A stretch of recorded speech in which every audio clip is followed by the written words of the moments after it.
अक्सर एक कन्फ्यूजन रहता है कि हमारे कॉन्स्टिट्यूशन में कितने पार्ट्स है, मीन्स हमारे संविधान में कितने भाग है। पार्ट्स मतलब जो चैप्टर्स होते हैं या फिर वॉल्यूम्स होते हैं। तो एक बड़ा कन्फ्यूजन रहता है अक्सर हमारे बीच कि हमारे संविधान में आखिर टोटल कितने पार्ट्स है, 22 पार्ट्स है या फिर 25 पार्ट्स है।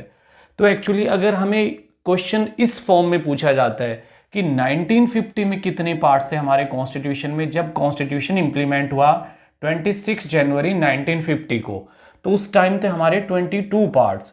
लेकिन अगर क्वेश्चंस अभी पूछे जाते हैं कि 2026 में संविधान में अभी कितने पार्ट्स है, तो आंसर इज 25 पार्ट्स। तो बाद में 3 पार्ट्स जोड़ दिए गए थे। अब अक्सर पूछा जाता है वो 3 पार्ट्स कौन से थे जो बाद में जोड़े गए।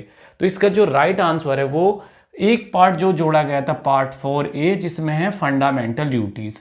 इस पार्ट को बाद में जोड़ा गया था और इस पार्ट को जोड़ा गया था 1976 में बाय 42nd अमेंडमेंट। इस पार्ट को जोड़ा गया था 1976 में। 42 कॉन्स्टिट्यूशनल अमेंडमेंट संविधान में किया गया था।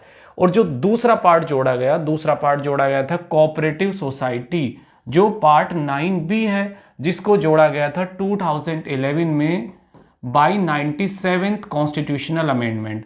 तो ये 2 पार्ट बाद में जोड़े गए। एक पार्ट और जोड़ा गया जो 1976 में ही जोड़ा गया था, जिसका नाम है पार्ट 14A एडमिनिस्ट्रेटिव ट्रिब्यूनल्स। 1976 में इसको भी जोड़ा गया था 42nd अमेंडमेंट से। तो ये टोटल 3 पार्ट्स हमारे कॉन्स्टिट्यूशन में बाद में जोड़े गए। तो अभी जो हमारे संविधान में टोटल है वो 25 पार्ट्स, जबकि 1950 में थे 22 पार्ट्स। तो अगर आपको ये इंफॉर्मेशन अपने लिए यूजफुल लगती है तो प्लीज चैनल को सब्सक्राइब कर लीजिए। Thank you so much.